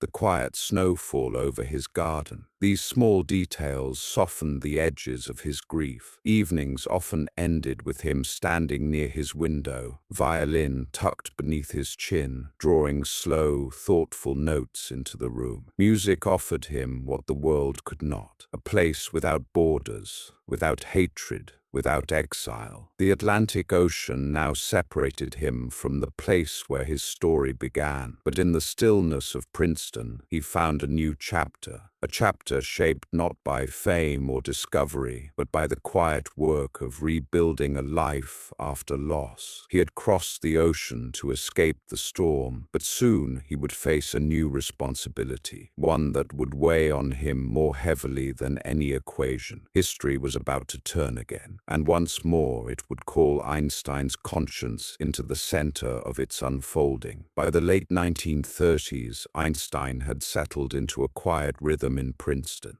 He walked to the Institute for Advanced Study each morning, hands clasped behind his back, hair wild in the wind. Students sometimes stopped to watch him pass, whispering as though they had glimpsed a character from myth wandering through the modern world. He seemed at peace, or as close to peace as a man with a restless mind could ever be. But the world beyond Princeton was unraveling. Across Europe, Hitler's power expanded with terrifying speed. Newspapers reported invasions, persecutions, and the tightening grip of a regime driven by hatred and ambition. For Einstein, each headline felt personal. He saw not only political danger, but a moral sickness spreading across the continent he had once called home. Then, in 1939, news reached America of something even more alarming. Physicists in Germany had discovered that uranium atoms could be split apart, releasing enormous amounts of energy. Nuclear fission, a possibility once purely theoretical, had become real, and Einstein, who had long understood the profound relationship between mass and energy through his own equation, E mc2, recognized the implications immediately. If fission could be controlled, it might produce unimaginable power. If it could be weaponized, it might produce unimaginable destruction. The thought weighed on him with a force greater than gravity itself. For years, Einstein had spoken passionately against war. He had refused military service, condemned violence, and argued that humanity must outgrow its old habits of conflict. He believed deeply in peace, not as an ideal, but as a responsibility. But now the world was facing something new, a weapon capable of annihilating entire cities. And he knew that if Hitler's Germany developed it first, the consequences would be catastrophic beyond anything history had seen. Einstein did not work on nuclear physics himself. He did not conduct experiments or handle radioactive materials. But others, younger physicists, experimentalists, theorists, were already piecing together the puzzle. Some of them approached him quietly, anxiously, telling him what they had heard from colleagues in Europe. German scientists were racing to harness the power of fission. Einstein listened, troubled, his brow furrowing as he imagined the possibilities. He was a pacifist, yes, but he was not naive. He understood that peace could not be protected by silence when faced with tyranny. One summer afternoon, physicist Leo Szilard visited Einstein at his small cottage on Long Island. The air was warm, the water shimmering softly beyond the porch. Einstein sat in a simple wooden chair, wearing worn sandals and a faded sweater, looking every bit the gentle philosopher. Yet the conversation that unfolded would shape world history. Szilard explained the threat. Germany had begun securing supplies of uranium. Their scientists were capable of building a nuclear chain reaction. A bomb, if created, could be powerful enough to end nations. Einstein listened gravely, his eyes narrowing behind thick spectacles. For a long moment, he said nothing. He looked out at the calm water, as if searching its surface for an answer. Then he sighed, a long, sorrowful breath, and said quietly, "I had not thought of that." The realization settled over him like a cold wind. He knew what must be done. He must warn the United States government. He must use his voice, his fame, to awaken leaders who did not yet grasp the danger. And so, with Szilard's help, Einstein composed a letter to President Franklin D. Roosevelt. It was polite, concise, and deeply unsettling. In it, he explained the possibility of nuclear chain reactions. He warned that bombs of unprecedented power might soon be possible. He urged the United States to begin urgent research, not to wage war, but to prevent the horrors that would follow if Nazi Germany achieved such weapons first. On August 2nd, 1939, the letter was signed Albert Einstein. He did not sign it as a physicist. He did not sign it as a celebrity. He signed it as a human being who understood the stakes of inaction. The letter reached Roosevelt weeks later, and though the president initially reacted cautiously, it set in motion a series of decisions that would eventually lead to the Manhattan Project, the development of the first atomic bombs. Einstein himself never worked on the project. He was deemed a security risk because of his outspoken pacifism and political views. In truth, he was relieved. His spirit recoiled from the idea of contributing directly to weapons of war. But the knowledge that his letter had opened the door haunted him. Years later, after Hiroshima and Nagasaki, he would say, "If I had known they would do this, I would have burned that letter." It was not a simple regret. It was the sorrow of a man who had spent his life seeking harmony in the universe, only to see his most famous equation used for devastation. And yet in 1939, as he stood beside the waves after signing the fateful letter, he believed he had made the least terrible choice in a world rapidly losing its sanity. The ocean breathed softly at his feet. The sun dipped behind distant clouds. Einstein, once a boy listening to the whisper of light, now listened to the rumble of history demanding action. He hoped, quietly, desperately, that wisdom would prevail. He could not know what the coming years would bring, but he knew this: he had used his influence not to empower violence, but to prevent it. The century had changed, and with it, so had the role of the scientist. Einstein carried the weight of that transformation for the rest of his life, gently, reluctantly, and with a conscience that never stopped mourning what humanity had become capable of. The world that emerged from the early 1940s was a world Einstein had hoped never to witness. The storm he had sensed rising in Europe now swept across entire continents. Cities fell, nations fractured, millions fled, millions more suffered unspeakable horrors. From the quiet streets of Princeton, Einstein watched the tragedy unfold, feeling each broadcast like a blow to the chest. He tried to focus on his work,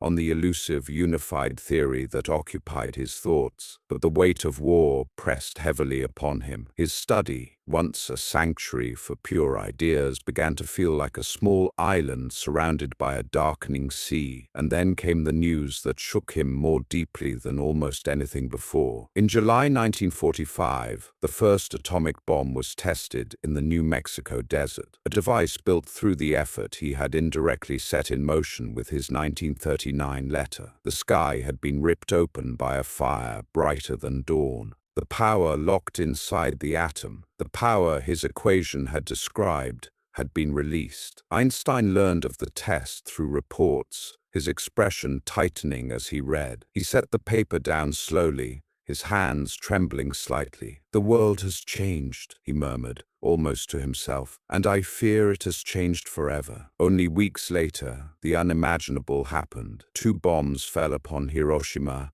and Nagasaki, destroying cities in seconds. Einstein heard the broadcasts with disbelief, then with grief so deep it left him silent for a long time. He walked outside, needing air, needing space, feeling as though the sky itself had grown heavier. Princeton's trees swayed gently in the summer wind, unaware of the devastation that had unfolded an ocean away. He closed his eyes. The images he imagined were unbearable. Innocent people, families, children, all consumed by a weapon born from humanity's brilliance and its darkest impulses combined. He felt a sorrow that did not fade. Einstein had always believed science should illuminate the world, not darken it. He had pursued truth with wonder, not ambition. He had never wanted his insights to become instruments of fear. And yet here he stood, a man mourning the consequences of an equation he had written decades earlier. He carried the guilt quietly, like a stone in his pocket. Others pointed fingers, some blaming him for the bombs, others insisting he was a hero for alerting the government. Einstein rejected both extremes. He simply saw himself as a human being who had tried, in a moment of fear,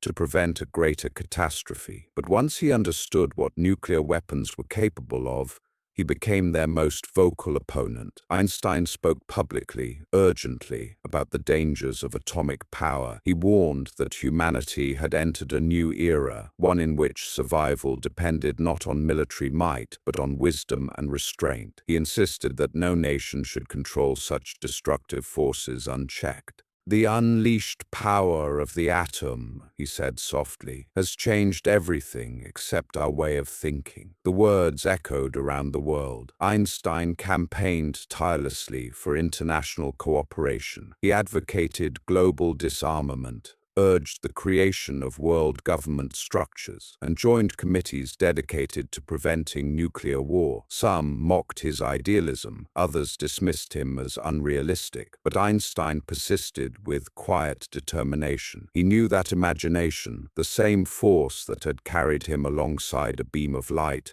could also imagine peace. And yet, even as he fought against the weaponization of science, he was haunted by how quickly humanity embraced fear over understanding. He received letters from people who blamed him personally for the devastation. He answered gently, explaining that while he had helped warn the government about Germany's potential, he had never supported the development or use of the bomb.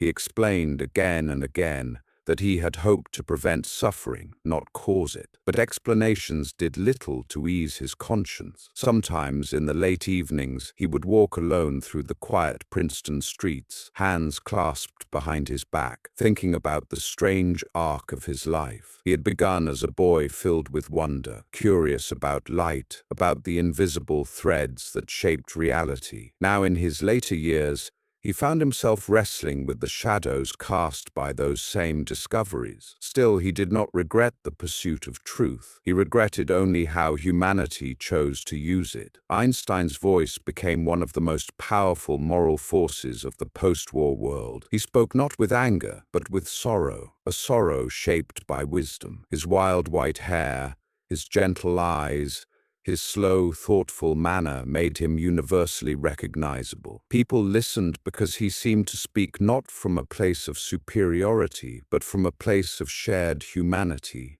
But even as he stood at the center of global conversation, Einstein never forgot the quietness of the patent office, the evenings spent dreaming in Bern, the simple joy of seeking understanding. He continued his scientific work, not because he expected to succeed, but because searching for harmony in the laws of nature felt like a form of healing. The bombs had shown humanity what it could destroy. Einstein wanted to remind it of what it could understand. His life had always been shaped by two forces, curiosity and conscience. And now, more than ever, he allowed conscience to lead. He could not rewrite history, he could not undo the destruction, but he could use his voice to guide the future. And so, with patience and sorrow in equal measure, Einstein dedicated his remaining years to advocating for peace, hoping that humanity would learn, at last, to walk a gentler path than the one it had chosen. In the final decades of his life, Albert Einstein lived in a quiet corner of Princeton, surrounded by books, papers, and the soft rhythms of academic life. Mornings came gently. He walked slowly to the Institute for Advanced Study, greeting neighbors with a warm nod, his hair silver white in the morning light. The world saw him as a symbol of wisdom,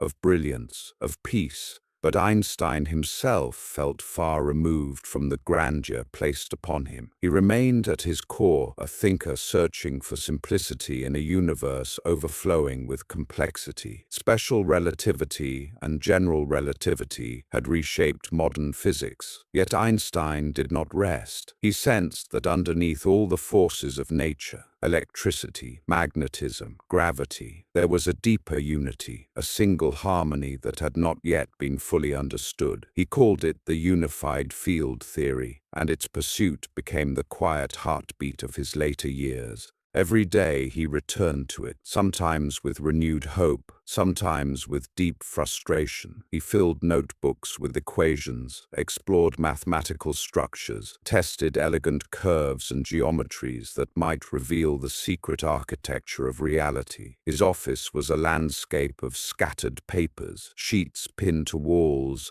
scribbled notes tucked into drawers, equations flowing across desks like rivers of ink. To an outsider, the work looked chaotic. To Einstein, it was music. He believed that nature did not operate through fragmented laws, but through a single, coherent order, a harmony waiting patiently to be revealed. The same intuition that had guided him since childhood, that sense of hidden beauty in the compass needle, the quiet whisper of light, now guided him once more. And yet the task was daunting. Younger physicists were moving in new directions: quantum mechanics, particle physics, probabilistic interpretations of nature that Einstein could not accept. He respected their work, but it felt foreign to him, filled with chance and uncertainty in ways that clashed with his belief that the universe obeyed elegant, deterministic laws. He admired the achievements of Schrödinger, Heisenberg, Bohr, and others, yet he often sat apart from them, philosophically isolated. To Einstein,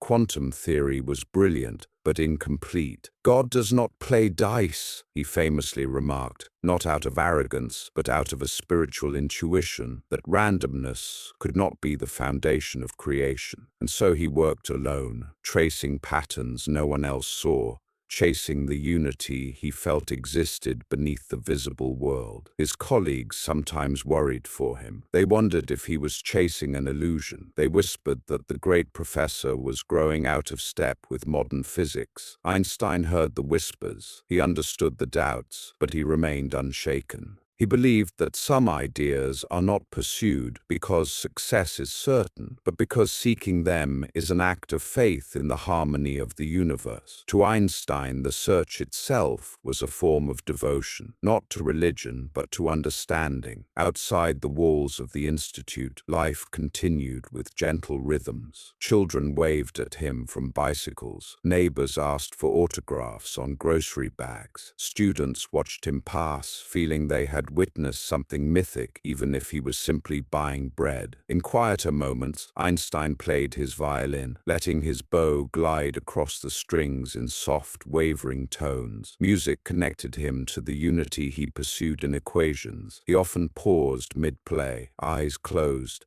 as if listening for something beyond sound, the cosmic rhythm he had spent his life trying to express. As the years passed, the world changed rapidly. Nuclear weapons multiplied. Nations grew suspicious. The Cold War spread a new kind of fear, a silent, ever-present tension. Einstein wrote letters urging peace, warning leaders of the catastrophic dangers of unchecked power, arguing that humanity must evolve morally as swiftly as it had evolved technologically. He knew he could no longer influence the frontiers of physics, but he hoped he could influence the conscience of the world. His unified field theory remained unfinished. His notebooks lay filled with attempts, each beautiful in its own way, each incomplete. But strangely, he did not feel defeated. For Einstein, the value of the quest was not in finding the final answer, but in honoring the wonder that had guided him since childhood, the wonder that had shaped every step of his journey. He once wrote, "The most beautiful experience we can have is the mysterious. It is the fundamental emotion that stands at the cradle of true art and true science." In those words lay the essence of his late work. He was no longer trying to solve a problem. He was trying to listen to the universe, to its quiet patterns, to the harmony woven into its depths. In the evenings, he often sat by the window of his modest home, watching the fading light settle over Princeton. The sky shifted from gold to blue to a gentle darkness. Stars emerged slowly, silently. The same stars that had once confirmed his theory of relativity, the same stars he had studied as a young man, imagining beams of light racing through space. He would rest his hands on his lap, feeling the cool air drift through the open window, and think about everything he had witnessed in his lifetime. Revolutions in science, revolutions in nations, revolutions in humanity's understanding of itself. Yet the universe remained vast, and the mystery remained beautiful. He smiled softly, knowing that the harmony he sought might never be fully revealed, not in his lifetime, not even in centuries. But he believed it existed, and believing for him was enough. He closed his eyes, listening not for answers, but for the quiet music of the world unfolding. His quest continued, not toward completion,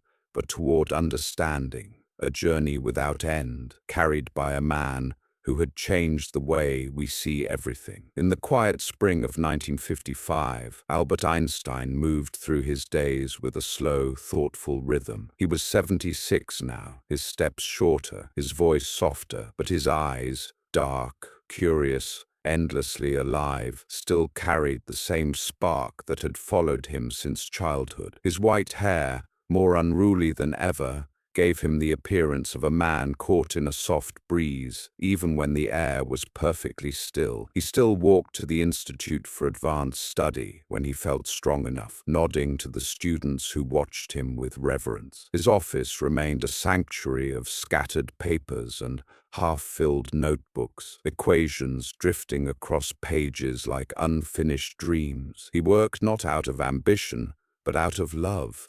Thinking was his way of being alive, yet his body, which had carried him faithfully through a life of intense contemplation, had begun to fail him. Doctors noticed the signs first, subtle, worrying changes in his heart and blood vessels. Einstein listened politely to their concerns, then dismissed them with the gentle stubbornness that had always defined him. He did not fear death. He feared only losing the clarity of mind that had shaped his life. He once said, "I want to go When I want, it is tasteless to prolong life artificially. It was not defiance. It was a kind of quiet dignity, a man accepting the natural rhythm of existence. As the days grew warmer, Einstein spent more time walking near the river, feeling the wind on his face, watching sunlight dance on the water as he had done countless times before. The serenity of nature soothed him. He had always found comfort in simplicity. The movement of clouds, the shape of a leaf, the hush of evening settling over Princeton. Friends noticed that he became more reflective. He talked less about equations, more about humanity, about peace,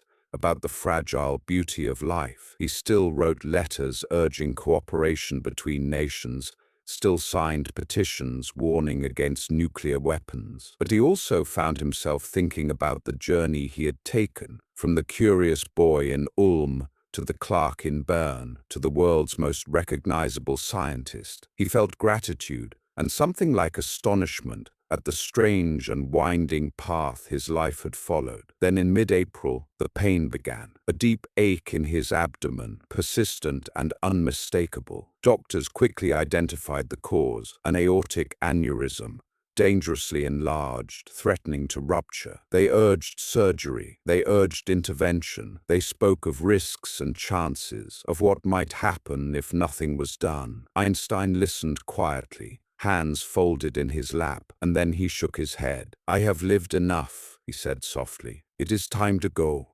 I will do it elegantly." He returned home, knowing the end was near, but he did not panic. He did not retreat into fear. Instead, he continued to work, scribbling equations even from his hospital bed, trying one last time to grasp the elusive harmony he sought in the unified field theory. In those final hours, he asked for no special treatment, no dramatic farewell. He spoke calmly with nurses, offered shy smiles, and drifted into moments of deep thought. His mind, even then, refused to rest. A nurse later recalled seeing him writing until the very end, pages of equations lying beside him, the pencil slipping gradually from his fingers. On the early morning of April 18, 1955, Albert Einstein exhaled gently, as though releasing a thought he had carried too long. There was no dramatic struggle, no fear, just a final, quiet breath. The hospital room fell still. Outside,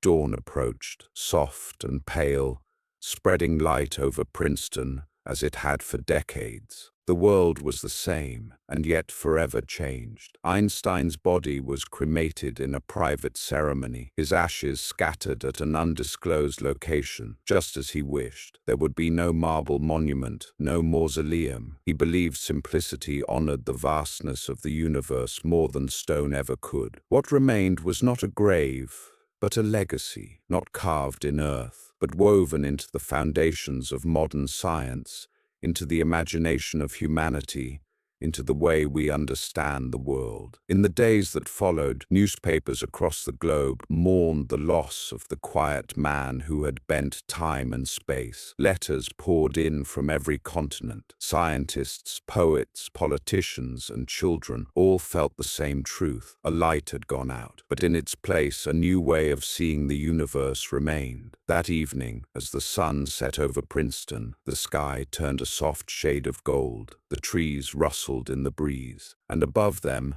in the vast canvas of night, the stars shimmered, slightly curved, just as Einstein had predicted. They seemed to bow in silent tribute to the man who had spent his life listening to their ancient music. In the years after Einstein's passing, the world continued spinning forward, nations rising and falling, technologies emerging, generations growing up beneath the vast sky he had helped us understand more deeply. And yet, even as the decades slipped quietly into the past, his presence lingered everywhere, woven into the fabric of modern life like a thread too essential to ever remove. Albert Einstein had changed more than equations. He had changed the way humanity looked at reality itself. Before him, space was a stage. rigid, unchanging, eternal. Time was a steady rhythm, the same for everyone, everywhere. Gravity was simply a force, a pull, a push, a constant. But Einstein had shown us something far more beautiful, far more mysterious. Space could bend.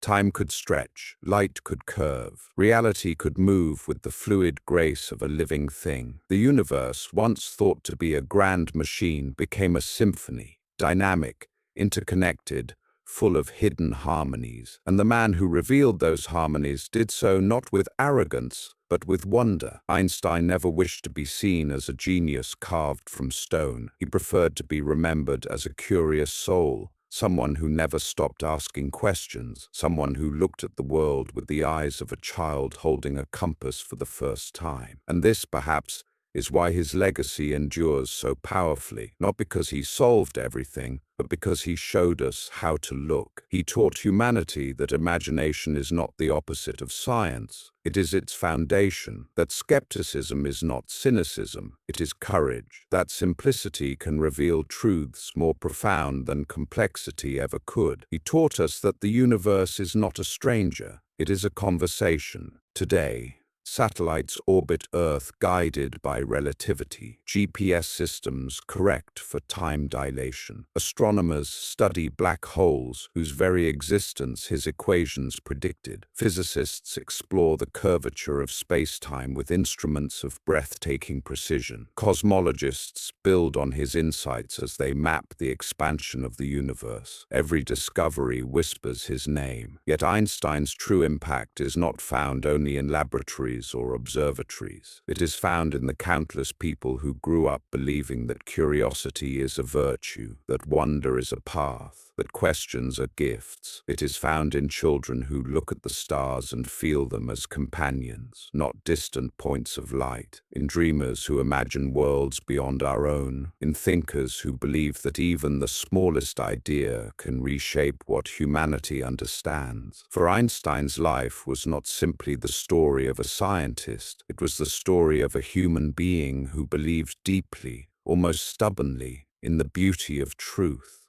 He walked gently through the world, his hair wild, his smile soft, his steps unhurried. Fame did not seduce him. Criticism did not deter him. Fear did not govern him. He followed ideas where they led, trusting that understanding is worth every uncertainty. And in doing so, he helped the rest of us see that time is not merely something that passes, but something that flows differently depending on where we stand, on our motion, our gravity, our perspective. Chasing light had taught him that no two observers see the universe in quite the same way. He showed us that reality itself is shaped by our position within it. That simple, profound truth applies as much to science as it does to life. Each of us carries our own frame of reference, our own experiences, hopes, and fears, and through them we interpret the world uniquely. Einstein gave scientific language to this idea,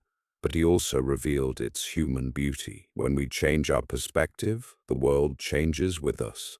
In this sense, Einstein did not merely revolutionize physics. He invited humanity to step into a gentler understanding of existence, one where mystery is embraced rather than feared, where imagination leads rather than follows, where the universe feels less like a distant expanse and more like a companion in our shared search for meaning. And so, even now, long after his voice has fallen silent, the echoes of his life continue to shape the way we think, the way we learn, the way we dream. Because Albert Einstein did something rare and extraordinary. He made time move differently, not by slowing clocks or bending light, but by showing us that a single mind filled with curiosity and courage can shift the course of human thought. Somewhere, a child picks up a compass and watches the needle tremble. Somewhere, a young dreamer looks at the stars and wonders what truths they're hiding. Somewhere, a quiet thinker sits alone at night, imagining what might happen if they followed a beam of light across the sky. And in those small moments, Einstein lives again, in wonder, in questions,